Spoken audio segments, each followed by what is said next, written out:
सास को हुआ अपनी भूल का एहसास। राधा जी एक आम मध्यम वर्गीय परिवार की मुखिया थी। वे अपने बेटे शुभम और बहू मनीषा के साथ रहती थी। एक बेटी सीमा थी जो कि शादी के बाद अमेरिका में बस गई थी। राधा जी के पति की मृत्यु बहुत पहले ही हो चुकी थी। शुभम और मनीषा की शादी को 5 साल हो गए थे, लेकिन अब तक उनकी कोई संतान नहीं थी। राधा जी की बहू मनीषा भी जॉब करती थी, जो कि राधा जी को बिल्कुल भी नहीं सुहाता था। वे जल्द से जल्द दादी बनना चाहती थी, लेकिन मनीषा और शुभम यह अच्छी तरह से जानते थे कि अभी मनीषा का जॉब करना कितना जरूरी था। राधा जी अपने बेटे शुभम से इस बारे में बात करती तो शुभम किसी न किसी बहाने से बात को टाल देता था। इसलिए वे मनीषा को ही परेशान करने के बहाने ढूंढती रहती थी ताकि वह अपनी जॉब छोड़ दे। और अभी कोरोना काल में तो मानो उनके मन की मुराद ही पूरी हो गई थी। हालांकि वे दिल की बुरी नहीं थी, लेकिन पोते की चाह में वे ना चाहते हुए भी ऐसा कर जाती थी। अपनी हमउम्र सहेलियों को दादी बनते देखकर उनका मन दुखी हो जाता था। उस दिन भी घर में ऐसा ही कुछ हुआ। ऑफिस में काम की वजह से मनीषा देर तक सोती रही और राधा जी को अच्छा खासा मौका मिल गया। ये क्या बहू, अभी तक सो रही हो? पता है सुबह के 10 बज गए हैं। शुभम भी बेचारा कब से उठकर ऑफिस के काम पर लग गया है और तुम हो कि अभी तक सोई पड़ी हो। चलो अब उठकर सबके लिए चाय नाश्ता बना लो, मुझसे कुछ हो नहीं पाता है, वरना मैं तो तुम्हारे भरोसे कभी ना रहती, खुद ही सब कर लेती। सॉरी मां जी, वह देर रात तक काम चलता रहा, इसलिए सुबह सुबह ही सो पाई थी, इसलिए समय का पता ही नहीं चला। आप चलिए, मैं अभी जल्दी से आती हूँ। हाँ हाँ ठीक है, मेरा कुछ नहीं, पर शुभम को देख लो, उसे कुछ चाहिए तो नहीं? कब से उठा है बेचारा। हे भगवान, मुझे जल्दी से ठीक कर दे ताकि मैं ही अपने बेटे का ध्यान रख सकूं, राधा जी ने नाटकीय अंदाज में कहा। राधा जी ने अपनी बहू मनीषा को उठाते हुए कहा। मनीषा ने घड़ी देखी तो वाकई 10 बज गए थे। आज उसकी आंख कैसे नहीं खुली। वह जल्दी जल्दी अपने काम निपटाकर हॉल में आई तो शुभम अपने लैपटॉप के साथ ऑफिस के काम कर रहा था। उसने किचन में जाकर चाय नाश्ता बनाया और फिर रात के बर्तन साफ किए और झाड़ू पोछा करके नहाने चली गई।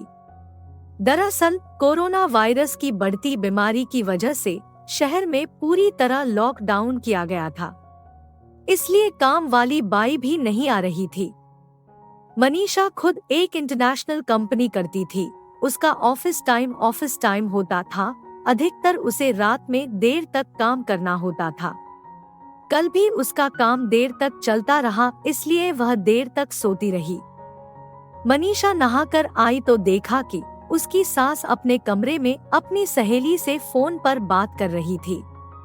बातचीत में अपना नाम सुनकर मनीषा सास की बात सुनने लगी।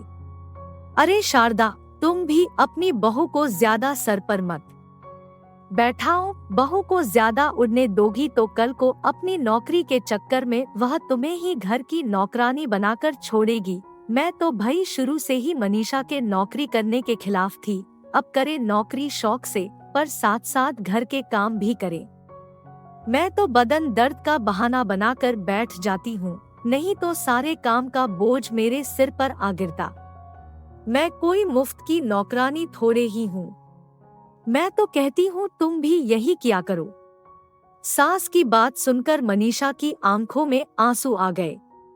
वह जिस सास को बीमार समझकर उनकी दिन रात सेवा करती है, उन्हें एक गिलास तक उठाने नहीं देती है, सारा दिन घर का और रात को ऑफिस का काम करके थकान से चूर होकर भी उफ तक नहीं करती, उसका यह फल मिला है उसे। माना वे मेरी नौकरी के खिलाफ है, मगर यदि घर की किश्त नहीं होती तो वह भी कभी नौकरी नहीं करती। शुभम का बोझ कम करने के लिए ही तो वह नौकरी कर रही थी। खैर, अभी के मुश्किल समय में वह सास से किसी भी बात पर बहस नहीं करना चाहती थी जिससे घर का माहौल खराब हो। इसलिए वह उनकी बात को नजरअंदाज करके वहां से चली गई। लेकिन उसकी नजरों में राधा जी की इज्जत जरूर कम हो गई थी। दूसरे दिन सुबह सुबह राधा जी की बेटी सीमा का अमेरिका से फोन आ गया। सीमा की सास उसके पास अमेरिका आई हुई थी। आदत के अनुसार राधा जी ने जैसे ही सीमा की सास की बुराई करनी चाही, वैसे ही सीमा ने उन्हें डपट दिया। माँ, आप बिल्कुल भी मांझी के बारे में अनाप शनाप नहीं बोलेगी।